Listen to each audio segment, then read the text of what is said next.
ဦးမောင်လှပဲခူးရိုးမြစ်ပေတယောက်ထဲနေထိုင်သောငါးဖမ်းသမားညာတိုင်းမြစ်ပေါ်တယောက်ထဲလှီစီးလေးရှိသူလာပြီးညတွင်အလွန်ချိုးသားလာသောအမျိုးသမီးတစ်ချင်းကရေပြင်းကိုဖျက်၍သူ့နားထဲတိုက်ရိုက်စီးဝင်လာခဲ့ပါတယ်အတန်ကသူ့နာမည်ကိုချစ်ချစ်ခင်ခင်အကျဉ်းချင်းခေါ်နေတယ်လို့မခံနိုင်ပဲအတန်ကြားရကိုလိုက်သွားမိလိုက်တဲ့အခါမှာတော့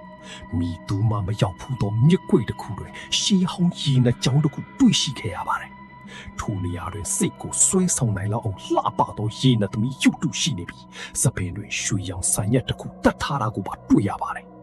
လောဘကြီးစွာဆန်ရက်ကိုဆွဲယူခဲ့လိုက်ပါတယ်ထိုညကရေနှသမီးအိမ်မက်ထဲရောက်လာခဲ့ပါတယ်အလှဆုံးမျက်နှာ